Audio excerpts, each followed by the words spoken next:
So we are going on a road trip today. We're going to head to Massachusetts to a company called Rare Forms. And Rare Forms is the company that's going to be building the wall panels for our new farmhouse.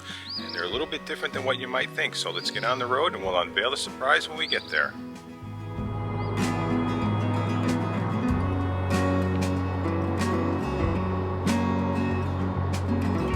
Take the exit, then keep right.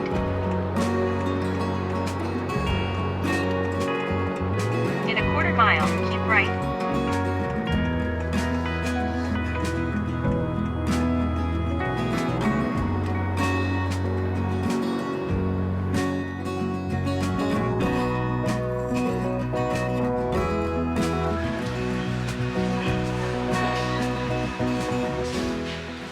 So we've officially arrived at Rare Forms, and they actually have the panels that are for our new home. We're going to take a look at those now, and we're going to let you in on the secret of what this house is going to be.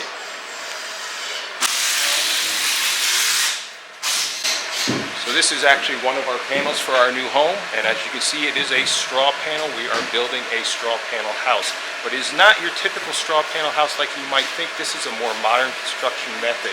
I'm here with Greg from Rare Forms, and we're going to get some questions in. We're going to ask them exactly how this process and how this system works. All right, so Greg, how did Rare Forms start? Where did you get your beginnings? Rare Forms started in 2020. I was working as a project manager for another builder in the area and had been introduced to high performance construction. So, super insulated, super airtight. But as I got exposed to more the concept of embodied carbon and the importance of drawing down the carbon in the atmosphere, I left that to start my own company to focus really on bio-based building materials and carbon storage. So did that, focused on some new construction, mostly retrofit and addition work for a while using wood fiber, cellulose. But I had been, there was a keynote speech at the 2019 NESI conference in Boston by New Frameworks, Ace and Jacob, and Chris Magwood, now of Rocky Mountain Institute, that really put the spark in me. And so I kept bothering them, saying, like, I want to learn how to do straw panels, I want to learn how to do straw panels. So in 2023, we really started talking seriously about an education program, a training program. And in 2024, Rare Forms was one of two companies in the first cohort of the SEED program, which is a year-long training program to teach generally design build companies and architects how to design with and build, manufacture, install straw insulated structural panels. And so now we've been doing that. The first project we completed was in 2024. And now let's see, at this point, we are working on our 8th project, I believe, 8th straw panel project. So what number are we? 6. 6. Yeah. So have you found, because this is not really a new construction method, because other companies have been doing it for a while. Right. But with you getting into this and a lot of the municipalities really not familiar with this type of construction, have you seen resistance from them or pretty much acceptance? Generally acceptance. We fly under the straw bale appendix of the IRC. Not every municipality has adopted that appendix to the IRC. We've only had one municipality in Rhode Island that really pushed back hard, and actually they became such a hindrance that the project went another direction, which is unfortunate. But other than that, we've had no issues. Okay, we've had no problems in our municipality. They've been very accepting. Building permits went through really quickly and stuff like that. So we've been really eager to get started. We've got our foundation in. We've got walls being formed, and hopefully in about 3-4 weeks, you'll possibly be on site putting up the panels. Yeah, I believe that's correct. Yep. And near the end of this month. Yep. Okay. Well, why don't we take a little time and let's go through the process and see how these panels are actually built. Sounds good. Okay, so I'm here with Lauren, and actually we met Lauren when we were first thinking about building a house with Rare Forms because you had a project that you were doing, and you didn't work for Rare Forms at that time. That's right. Yeah, you came over. I think you could still see all the straw on the walls if I Yep, remember you see the correctly. wiring and everything. Yeah. Yep. Yep. So yep, we had you over to our little ADU, and fortunately, I was able to jump on an opportunity to come work for Rare Forms when that presented itself. So it's been a really good transition. And what kind of prompted you to kind of make the jump to work for Rare Forms here? I've been really excited about straw panels and high performance natural building, and so my ADU project was a way to kind of pivot my career. And then working with Greg and Rare Form, when they were looking to hire for their shop, I kind of couldn't say no to that, even though it wasn't the perfect timing. It was a great opportunity. So how many homes have you currently been involved with building besides ours? Yeah, besides yours. So this is my third after the ADU. So, well, I want to really thank you. I really appreciate you letting us visit, the project at your house, and also coming here and taking up some of your time.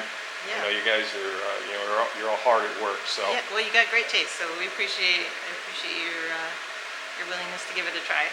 Well, thank you very much. You guys are doing great work. Thank you. Thanks. All right. So where are we at now, Greg? So this is the jig table. This is where each panel is actually built. This allows us to frame the panel and then compress the straw into that frame in lifts. So we do 30-inch lifts, which is basically the height of one bale. Bales are typically 34 to 36 inches. We usually peel off one flake and then further compress it to 30 inches. And there's what we call girt at every 30-inch interval, and that holds that lift in compression while we then do the next lift of compression. So we do the full panel height. This is adjustable. We can do panels up to 14 feet in height.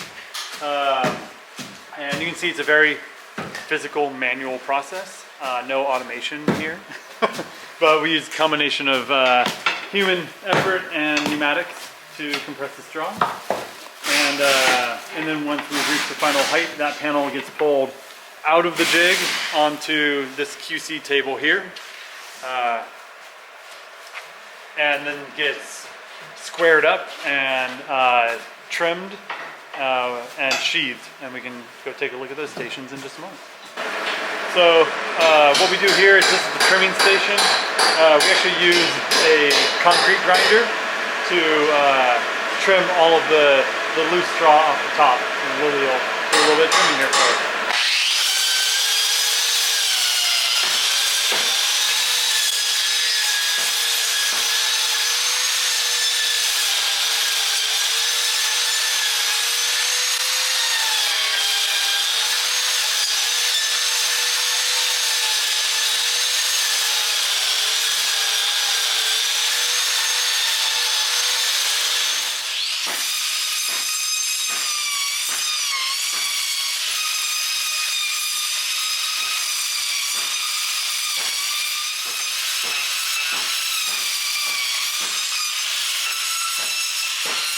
So once the panels are trimmed, they come to this station here. Yeah, this is the QC station. So this is where the panel gets squared up. Make sure that all the connections are tight. Dimensions all get double checked. Height, width, thickness. And then once it's all square, it gets sheathed with 1/2-inch plywood or 3/4 inch diagonal sheathing, depending on the panel design. Real plywood, no OSB here, right? No OSB. Yep, that's right. Either solid wood or 1/2-inch plywood. Okay. And one thing we were talking about before, and our panels are a little unique because of what our engineer wanted, I guess, on this project, but there's actually a header at the top of all these panels. Yep, so you can see here, there's a double 2x6 or double 2x8 header in every panel, depending on the panel location. That's a unique panel design. Typically, we carry the loads spanning between the frames with a 14-inch LVL on the flat as a top plate, but for whatever reason the structural engineer wanted embedded headers for this project, so each panel gets its own header. Very good. Okay, so these are some almost finished panels, correct? Yeah, these are finished as far as what's happening in the shop. So these will get on site, these will get an interior Intello membrane, and an exterior adhero membrane. Those are both vapor open high performance membranes, both from a company called Proclima, distributed in the US by 475. And then also what you see here is this is a wood fiber board called Timber Board from Timber HP, which is based in Madison, Maine. They are the first dry process wood fiber manufacturer in the US. So this is a product that until very recently we've been importing from Europe, and finally actually have it available for, quite, at least regionally, if not really locally. So you're using a lot of stuff as locally as possible. Absolutely, at every possible turn. We focus on using local material as much as possible. You see, like, the lumber in the panels right now is SPF, sort of lumberyard lumber. When we can, we substitute that with number 2 native lumber, but it's harder to do in the panel structure for, say, all of our the casita kits, like these pre-designed small homes and ADUs that we work on. All of the exterior structure, the foundation beams, the porch kits, all of that, that's all native lumber, hemlock typically, harvested here in the hill towns right around our shop here. And then also, depending on the panel design, sometimes instead of half-inch plywood sheathing, we use a full 3/4 diagonal pine or hemlock sheathing instead. And then on the interior, once the membrane's on the interior, because essentially this is our insulated wall panel, how is our electrical? Yeah, so there are a couple different approaches there. The typical, kind of most efficient approach is to use a surface cavity, which is not unique to straw panel. It's typical in lots of high-performance wall assemblies. So we have used the same assembly when we use, like when we used to build double-stud cellulose walls. But you have your membrane here, and then you run typically horizontal 2x4s to create a service cavity that you can then run your electrical service, and boxes. And then if you have a wall that does have plumbing and an exterior wall, then we usually flip those to 3.5 inches, and that allows us to run usually waste plumbing and supply plumbing within that cavity as well. All right, Greg, so I want to thank you for letting us come up and see parts of our home being built. It's pretty exciting for us. But I do have one last question for you. Okay. So our design build form name is Wolfworks. We're Farm builds straw houses. Yeah. Okay, can you tell me why your straw houses are better than a wood house or a brick house? Sure.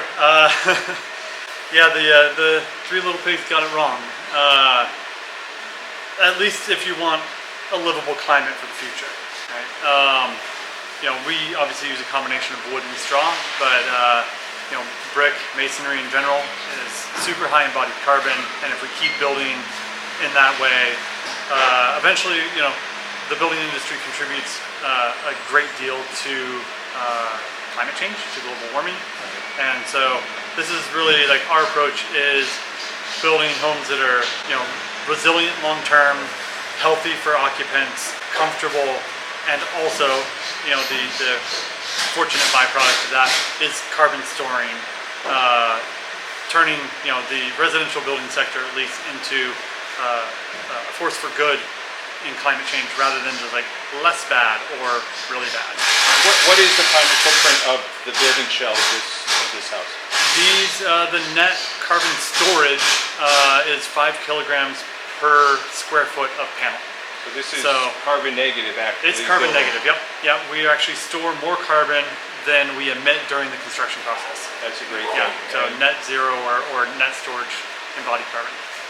In this house, we are building a net zero home, so we're hoping to have this home produce more energy than it actually uses, and actually having this, net negative carbon embodied in the portion of this build is really something that's very important to us. So, again, I want to thank you for letting us come up and interrupting you guys for the day, but it was super exciting for us to see our actual home being built here, and we'll be keeping all of you updated on the construction and all the different steps going on. Hopefully in a few weeks, 3-4 weeks, we'll have Rare Forms on site actually putting these wall panels up on on our farm. So I want to thank everybody for coming and watching this video. If you have any questions, or if you're interested in researching possibly doing a straw bale house, also how can they contact you guys? Sure. You can find us at our website is www.rareforms.design. Social media, Instagram is an easy way to find us at rareforms.design as well. And you can also find us with the Seed Collaborative, which you can find on Instagram and through New Frameworks' website. That's great. Check them out. They're doing a great job, and they're being a really good steward of the planet for us. So we thank you again for watching us, and until next time on Sunny Side Up Farm, we hope all your days are sunny side up.